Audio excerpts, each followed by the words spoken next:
Okay, so we are looking at this next question. It's also a very important question. This looks a very innocent question, but this question is dealing with a very important concept, which is about the double entry for the revaluation. So I'm going to do the calculation for the revaluation first, and then I'm going to do the double entry for you. I'm going to explain the double entry. So let's look at the requirement first of all. So you should be following me, and you should follow this method when you're doing the questions on your own. So they are asking what double entry needs to be carried out to reflect the revaluation. So we need to understand. First of all, we need to have the revaluation, and then we're going to look at the double entry for it. So Fred has a building that cost 650,000 15 years ago. So this is a building that they bought 15 years ago. It is being depreciated over a period of 50 years. So the overall useful life was 50 years and it had a nil residual value. The market conditions have significantly increased its value, and an expert has revalued. So the expert has come up and they tell that your building is now valued at 900,000. So one thing that you need to understand, that this revaluation is taking place after 15 years. So what we need here is we need to calculate the carrying amount after 15 years. Okay. So 15 years have, have gone since the purchase of the building, or they bought the building for 6,50,000. Now the carrying amount after the 15 years is this. So the carrying amount after the 15 years time is, let's see. So we're going to calculate that. So first of all, we're going to have the depreciation charge. The depreciation charge is 6,50,000 divided by 50 years multiplied by 15 years, because I want the depreciation for 15 years. So I have just combined the steps here. So 6,50,000 divided by 50. This is going to be the depreciation charge per annum. And if I multiply this 13,000 into 15, my depreciation charge is going to be 95,000. So this is the depreciation charge for 15 years. And the carrying amount after 15 years is going to be the 650,000 less the 195,000. I will have my carrying amount. So let's calculate and find out the carrying amount. 650,000 less 195,000. So the carrying amount is 455,000. So now we know after 15 years the value of the asset is 455, and we now know that the revalued amount after 15 years is 900,000, and we have this the carrying amount after 15 years is 455,000, which we just calculated. So we take the difference of the two. We could just write 455,000 negative. So now we know the difference is the revaluation. The difference is revaluation. So the total revaluation is the difference of these two figures. So that is going to be 445,000.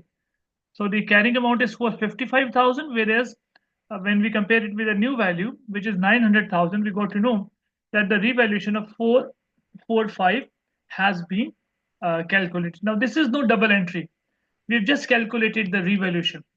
We haven't done any double entry. Okay, so to do the double entry, I would like you to see the situation before the revaluation, and I would like you to see the situation after the revaluation. So this is going to make the revaluation double entry easy for you. So before the revaluation, the asset had a cost. We deducted the accumulated depreciation.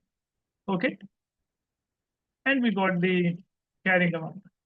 So before the revaluation, the asset had a cost of 650,000. It had a depreciation of 195,000, and it had a carrying amount of 455,000. So now after revaluation, now the value of the asset is 900,000, and the depreciation is now nil, and the carrying amount is also 900,000. So this is what we have to achieve. Okay. So now if I make the cost account for you, so this is the building cost account. So that is the building cost account. So it will become very easy for you if I make all the T accounts for you. You see, for the revaluation, we need those three accounts. I'm just going to make all those accounts. So here we have the cost account. Here we have the accumulated depreciation account. And here we have the revaluation. Okay. So now we had this building. There was a balance brought down of 650,000. And the accumulated depreciation had a balance of 195,000. And the not the balance, but the balance brought down. Okay, because we've been depreciating this asset for this value, and now this has a this is a value of 195,000, and so this is the situation here. This is being reflected this situation that before the depreciation the asset had this much value, the accumulated depreciation was this much. Okay, so this is being reflected here. Now, what do I need to achieve? I need to make this 650 into 900,000. The cost account has to become 900. To make it 900, what do I need to do? I need to increase this 650. I need to make it 900. To make it 900, I'm going to make this double entry here. So let's do the double entry here. So what do I need? I need 250,000 here. If I increase it by 250,000, this will become 900,000. So this is going to make me from 650 to 900. Okay. So that is going to be, and the credit entry is going to go to the revaluation reserve. So debit the building and the credit to the revaluation. That is the first entry. So now I think you will be able to understand the entries here. 250,000 debit into the building cost account and credited to the revaluation account. Fine. I hope you're following me. The second entry, yes, if there is any confusion, you can let me know. The second thing that I need to achieve, I need to make this 195,000 into nil. I need to make it zero. The balance in the accumulated depreciation account, I need to make it zero. Okay, how will I make it zero? I need to make a debit entry here in the accumulated depreciation. I'm going to write revaluation, revaluation of 195. If I do so, I will make this account zero, and this is what I wanted to achieve. From 195, it has become zero now. It had a credit balance. To make it zero, I had to make a debit entry. So when I make a debit entry here, I need to make a credit entry here. So I will make a, sorry, this, I should have written building here. And I should be writing here the accumulated depreciation. So the accumulated depreciation comes here. Okay. So I just need to, yeah. So accumulated depreciation comes 195,000. So that's it. So what I wanted to achieve, I've made the cost account 900. To do that, I needed this entry. I needed to debit the building by 250, and I needed to credit the revaluation reserve by 250,000. And the second thing, I needed to make this accumulated depreciation zero To do that, I needed to debit it, debit the accumulated depreciation, debited 195,000, and I needed to credit it by revaluation. Revaluation reserve by 195,000. Okay. So now you can easily see that I have debited building by 250. I have debited accumulated depreciation by 195. So you can see these here that there is a in option C, there is a debit entry in building of 250. There is a debit entry in the accumulated depreciation of 195, and there's a credit entry of 455. So when you take this 250 credit in revaluation and you take this 195 credit here, you will arrive at this 445, which is also being verified here because we calculated this revaluation before. So I'm just going to sum up these as well for you. So, okay,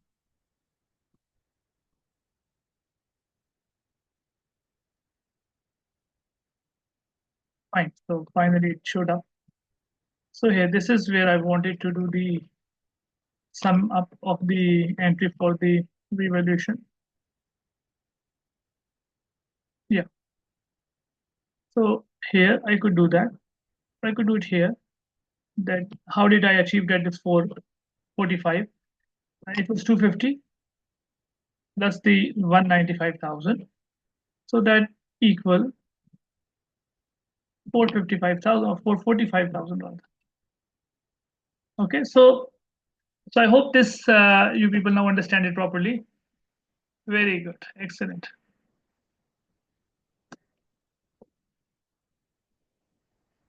Yes, after the depreciation, the revaluation becomes nil. Rather, the accumulated depreciation becomes nil.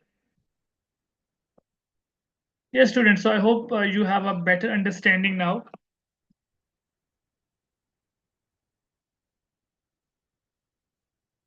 I hope I have made it easy for you and not difficult.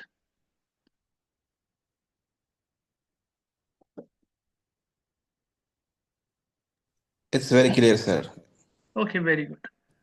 So is everyone comfortable? Can I move on to the next one? Yes, please. Okay, fine. So we're moving on to the next question. I'm going to clear the whole thing. Yes, please. What is the question?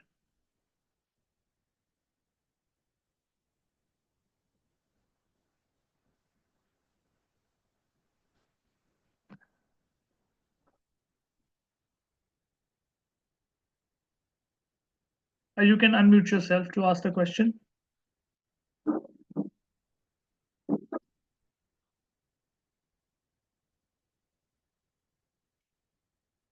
Okay.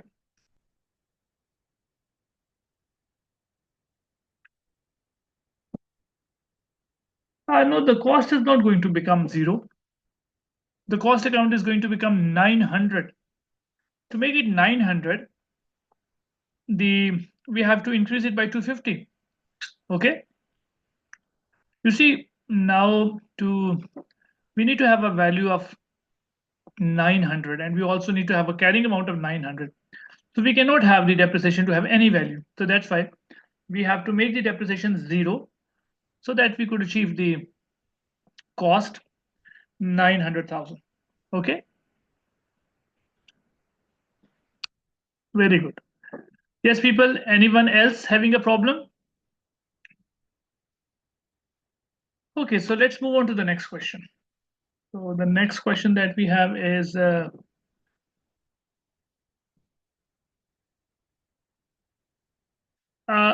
now let's look at the requirement again first and then we move on. So this seems to be an easy question if you have a good understanding of how to make the disposal account.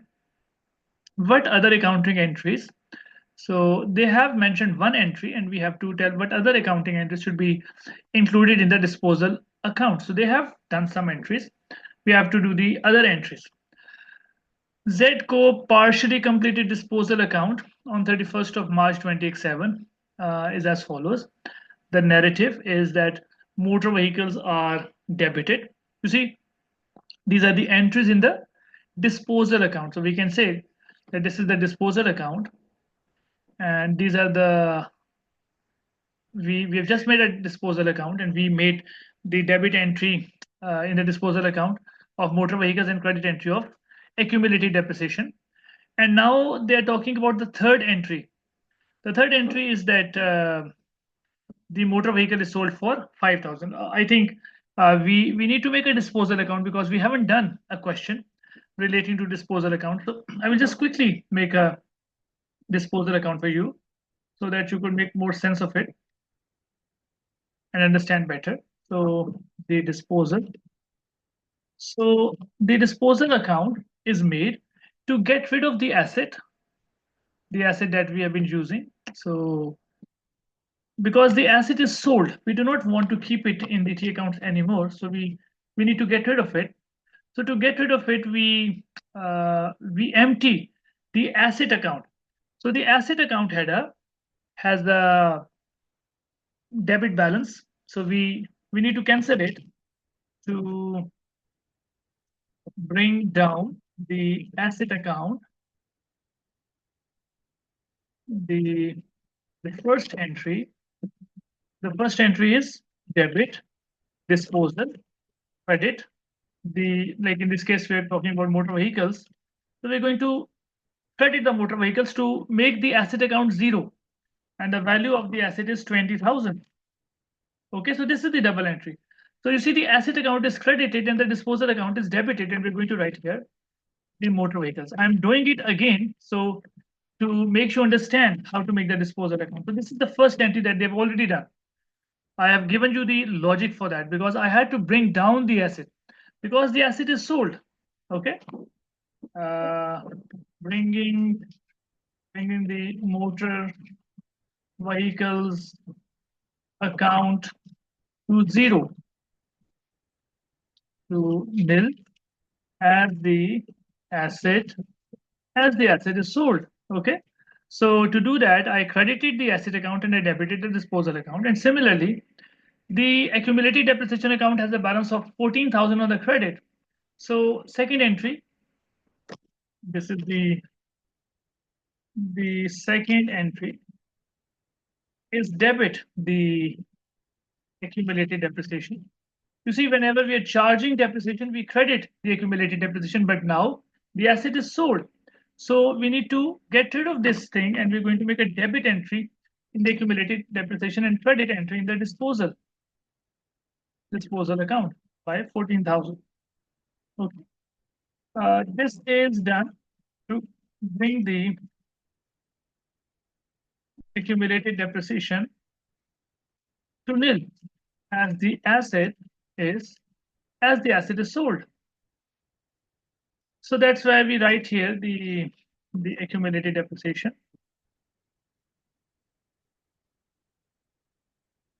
Depreciation 14,000. Make it 14,000. Okay. So this is the logic behind it. Okay, now there is this third entry, which is when the asset is sold. So when the asset is sold, so this is the third entry. So I will write it here. The third entry.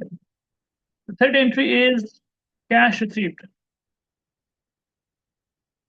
from sale of asset. We have sold the asset and we have received cash. So we're going to debit the cash by 5,000. We're going to debit the cash by 5,000 and we're going to credit the disposal. So this is the third entry to record and this is the simplest of the entries. Disposal by 5,000. So they've asked about that, and they've also asked about the profit or loss. So we're going to calculate the profit and loss as well. So first of all, let's do the third entry, which is the debit cash and credit disposal. So, and I'm going to write it here cash because we have received money. Cash. So that is going to be 5,000. Okay. So we're going to make a pause here and we're going to look at the situation here at if the cash received The cash received is 5,000,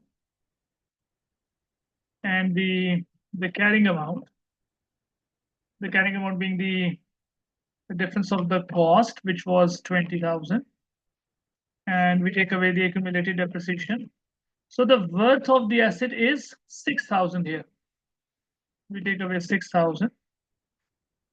So the asset had we sold the asset for like this value for 5,000, whereas the value of the asset was 6,000. Okay, so we are clearly in a situation of loss on sale of asset, because the asset that we sold had a worth of 6,000, but we sold it for only 5,000. So there we have a loss. Is it clear? Yes, people, are you comfortable? So now the loss is debited to the profit and loss. Debit, statement of profit and loss with loss, and credit, the disposal, with loss of 1,000. Okay, you see the losses or the expenses all come to the debit side of the statement of profit and loss. So that's why we're doing that. I hope you're following me. So now I'm going to make the loss entry. So I'm going to debit my statement of profit and loss, and I'm going to credit my disposal here. So you see, what is the value here? It is, the total is 20,000 here, and the total is 20,000 here. We could have done it like, we could have simply looked at the debit total, it was higher. The credit total was, the credit total also needs to be 20,000. And clearly there is something which is a balancing figure, which would come on the credit side. And we could write it in this way, that there is this balancing figure. This balancing figure is the loss of 1,000. Okay. And this loss is reported in SPA, the statement of profit and loss. Okay. So now we come to know that in the disposal account, the loss is credited. So we can now choose the answers here. That the loss would be credited here, and the amount of money that we have received would also be credited. Okay. So I had to explain the whole procedure, because if I had not explained the whole procedure, this would not have made any sense to you. I hope it is clear now. Fine. Yes, sir. Very good. Yes, students, other people, are you people also comfortable?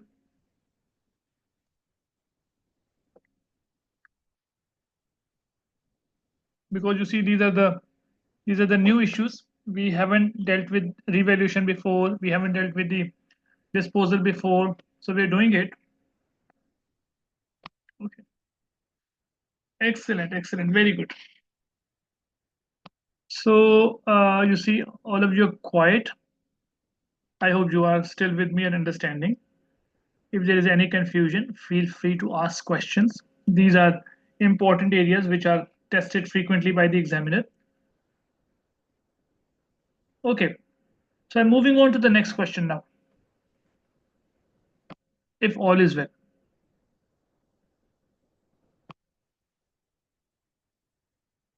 Yes, please. Okay,